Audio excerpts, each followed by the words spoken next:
Assalamualaikum warahmatullahi wabarakatuh. Halo semuanya, selamat datang di podcast kami hari ini. Kita hari ini akan ngobrol santai tapi juga bermakna, yaitu tentang topik Merdeka Belajar dan relevansinya dengan konsep wajib belajar dalam Islam. Kita sudah kedatangan dua pemateri nih, yaitu ada Kak Fitri dan Kak Dia, serta teman-teman kita yang siap kasih pertanyaan dan memberi jawaban yang keren tentunya. Yuk kita mulai. Oke, di sini aku mau jelasin sedikit ya. Kita ngobrol dikit tentang Merdeka Belajarnya. Nah, untuk Merdeka Belajarnya sendiri itu kan memang udah digagas sama pemerintah Indonesia ya, Kak ya. Nah, jadi intinya dari Merdeka Belajar sendiri itu dari gurunya, dari siswanya maupun dari sekolahnya itu emang diberi kebebasan penuh gitu ya. Jadi emang nggak banyak aturan yang terlalu kaku jadi di dalam sekolah. Nah, kalau dari Islam sendiri, konsep Merdeka Belajar itu ditekankan untuk menuntut ilmu wajib ya bagi setiap muslim. Nah, Rasulullah Shallallahu Alaihi Wasallam bersabda itu bahwa menuntut ilmu itu wajib bagi setiap muslim. Nah, jadi intinya sebenarnya kalau dari konsep wajib belajar dalam Islam sama Merdeka Belajar sendiri itu intinya sama-sama tentang ya biar si muridnya sendiri itu mau belajar gitu dan bertanggung jawab ya nggak sih Kak? Ya, benar sekali. Jadi Islam juga menghargai setiap perbedaan orang. Nah, konsep Merdeka Belajar ini juga bisa jadi sejalan dengan konsep Islam gitu.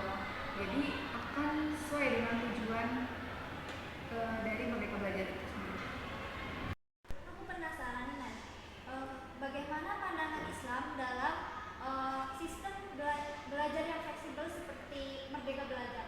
Apakah tidak membuat kita malas untuk belajar? Pertanyaan bagus Mona. Jadi Islam fleksibel itu bukan berarti bebas seenaknya, tetapi Islam justru mengajarkan kita untuk disiplin, ikhlas dalam menuntut ilmu. Jadi merdeka belajar itu oke, selama kita tetap semangat dan bertanggung jawab. Tadi bahwa Fitri mengatakan bahwa merdeka belajar itu kebebasan untuk belajar tanpa banyak aturan yang terlalu kaku gitu. Bagaimana sih caranya agar merdeka belajar ini menjadi nilai ibadah menurut agama Islam? Kalau gitu tergantung niat. Kalau kita belajar dengan niat mencari ridho Allah, menuntut ilmu, terus memberi manfaat bagi orang lain, maka belajar kita itu akan jadi ibadah. Nah, oleh karena itu kita belajar dimanapun, kapanpun, di kelas ataupun di luar kelas itu, kalau niatnya lurus mencari ridho Allah, maka belajarnya kita itu akan jadi ibadah seperti itu.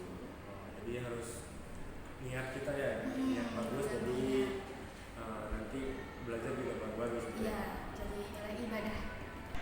Jadi kesimpulannya merdeka belajar sama wajib belajar dalam Islam itu memang pada dasarnya bisa berjalan beriringan Kak. Untuk jadi intinya ya memang inti belajar itu ya tanggung jawab kita gitu sebagai Islam. Nah, benar sekali. Jadi belajar itu bukan soal nilai saja, tapi tentang membentuk karakter dan akhlak yang baik. Nah, semoga obrolan hari ini bisa menambahkan semangat belajar kalian di rumah ya. Dan tentunya niatkan belajar karena Allah. Terima kasih buat semuanya yang sudah mendengarkan. Kembali lagi podcast kita berikutnya. Wassalamualaikum warahmatullahi wabarakatuh. Terima kasih. Sekian dari kelompok 1. Kurang lebihnya mohon maaf.